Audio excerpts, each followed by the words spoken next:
안녕하세요. 세 번째 강의 시작하겠습니다. 제가 좀 속도를 내는 이유가 여러분들이 그 유튜브를 이제 처음 접하는 분도 계시고 또 유튜브에 대한 어떤 식상한 생각을 갖고 계신 분들이 계셔서 저는 이제 편집이나 어떤 수정 없이 실시간으로 방송을 하고 또 녹화를 하고 있습니다. 자, 오늘은 형법 체계, 영어로 크리미널 코드가 다시 말씀드리면 영미법에서는 번호가 아니고 패스워드가 아니고요. 법을 로가 아닌 코드라고 표현하고 있습니다. 형법은 우리가 어떤 걸 다룰까요?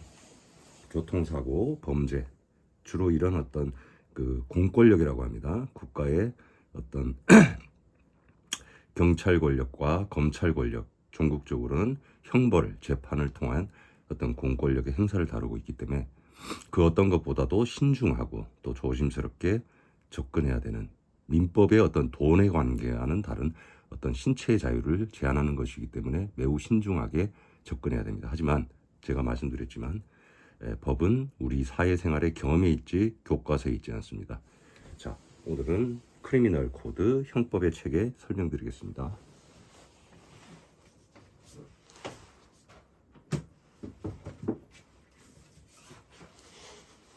민법과 마찬가지로 형법도 총론과 강론으로 이루어져 있습니다. 보통 예전에 우리 법학과 시절에는 총 2권으로 보통 짜여져 있습니다. 물론 수천 페이지죠. 뭐 한 1000페이지, 1500페이지 정도 분량으로 굉장히 어려운 용어로 우리의 머리를 아프게 했어요.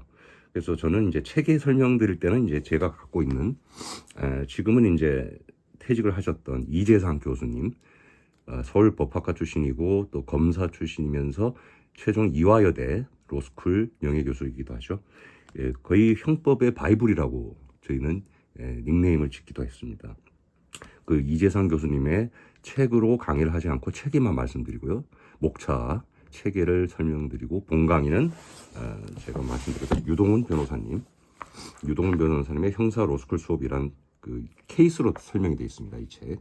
형법은 민법보다 오히려 더 케이스에 접근해야 됩니다. 이 강의로 여러분들을 만나 뵙겠습니다. 자, 형법 체계. 형법은 총론과 강론으로 이루어진다고 말씀드렸습니다.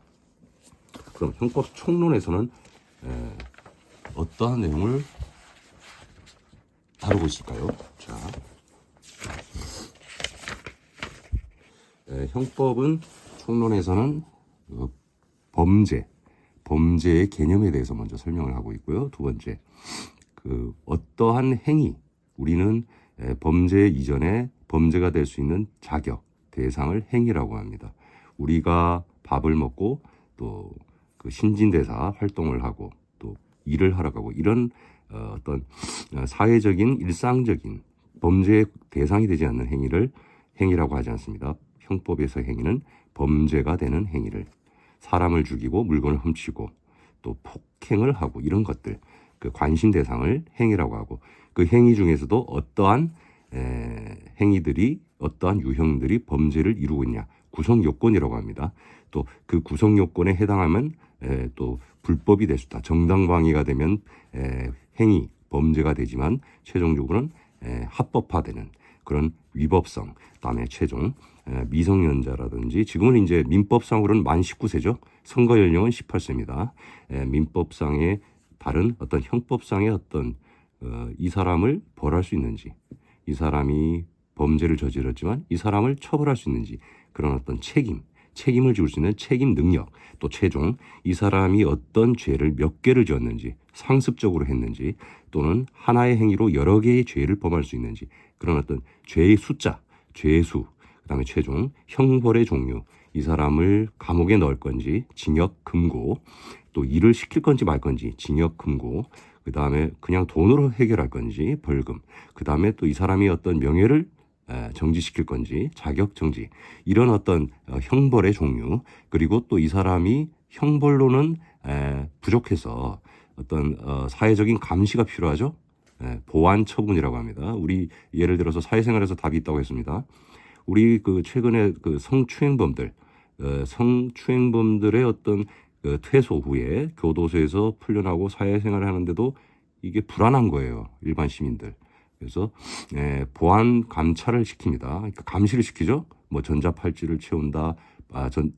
전자발찌죠.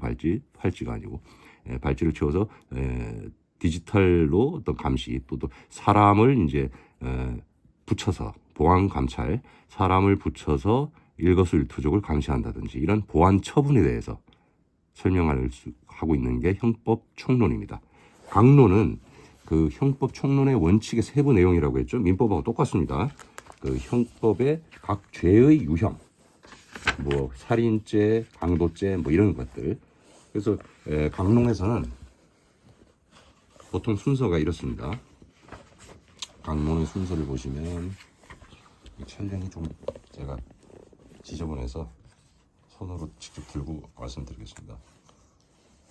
개인적 법익에 관한 죄. 여기서는 이제 생명신체 살인죄가 있고요. 또 과실치사상의 죄, 그다음에 낙태의 죄, 그리고 유기와 학대의 죄. 이 한자로 돼 있습니다만 예전 책이라서 그렇습니다. 요즘은 이제 한글로 다 돼 있죠. 그다음에 두 번째 큰 편 자유에 대한 죄, 협박, 체포, 감금의 죄, 그리고 약취와 유인의 죄, 강요의 죄, 그다음에 강간과 추행의 죄. 사회적으로 문제가 되고 있습니다. 지금 뭐 최근에 뉴스 보면 김근식 씨라고 전과 11범인데도 지금 뭐 불안한 거예요. 곧 이제 교도소에서 퇴소했는데 재구속했죠. 지금 예전에 제가 들통이 나서 재구속됐습니다. 다음에 명예와 신용의 죄, 명예훼손으로 특히 연예인들 많이 걸리는 또는 정치인들 많이 걸리는. 그다음에 신용 업무 경매에 관한 죄 굉장히 다양합니다. 그다음에 사생활의 평온에 관한 프라이버시 관련된 겁니다. 비밀 침해의 죄, 그다음에 주거 침입의 죄, 그다음에 재산, 돈에 관련 건. 이 재산에 관한 죄는 90% 이상이 케이스, 판례가 중요하죠. 그다음에 절도의 죄가 있고 강도의 죄, 그다음에 사기의 죄, 공갈의 죄, 횡령의 죄, 배임의 죄, 그리고 작물, 훔친 물건을 거래를 했을 때도 죄가 된다는 거, 손괴, 부시는 거요, 손괴의 죄, 그리고 사회적 법익에 대한 죄입니다. 공안을 해야 하는 죄, 그다음에 폭발물에 관한 죄, 그다음에 방어와 실화의 죄. 주로 이제 공공의 안전, 다수의 피해자가 발생하는 겁니다. 그다음에 수와 수리에 관한 죄. 한자로 되는데 별로 현혹되지 않았으면 합니다. 제가 이제 한글로 다 풀어드립니다. 교통방해의 죄, 그다음에 공공의 신용에 관한 죄는 통화, 화폐죠, 화폐, 지폐, 화폐, 통화에 관한 죄, 그다음에 유가증권, 우편, 인지, 우표, 그다음에 문서에 관한 죄, 위조, 변조죠. 인장, 도장, 인장에 관한 죄, 그다음에 공중의 건강에 관한 죄는 음용수, 마시는 물에 관한 죄, 그다음에 아편, 마약이죠, 마약. 대마관리법이라고 특별법이 따로 있기 때문에 형법이 적용되는 경우는 거의 없습니다. 사회적 도덕에 관한 죄는 성풍속. 여기서 핵심 사항은 간통죄가 사라졌습니다. 우리나라 특유의 죄죠. 강통죄가 사라지지만 나머지 어떤 성매매 관련된 성매매 특별법이 따로 있습니다만 여기도 형법이 특별히 적용되는 경우는 거의 없고, 국가적 법익에 대한 내란, 외환, 주로 이제 그 국가 안전, 간첩에 관한 이런 죄들이죠. 국기에 관한 죄, 국교. 그다음에 공무원에 관한 죄, 이제 정치적으로 이슈되는 죄들입니다. 이런 것들이 쭉 나열이 되어 있습니다. 그래서 저는 세부 내용은 유동문 변호사님 거 이걸로 이제 수업을 하게 될 거고요. 오늘은 체계에 대한 것을 말씀드렸는데, 이재상 교수님, 서울법학과 출신, 검사 출신이고요. 이화여대 로스쿨 명예교수입니다. 지금 굉장히 연로하셔서 강의는 하고 있지 않습니다. 그러나 제가 대학 다닐 때는 직강을 하셨어요. 저는 이제 고려대 출신이라서 이분의 강의를 듣지 못했죠. 하지만 책은 바이블이었다. 그 점은 높이 산다. 현실이니까요. 팩트 인정한다. 오늘 강의 여기까지 하겠습니다. 수고하셨습니다.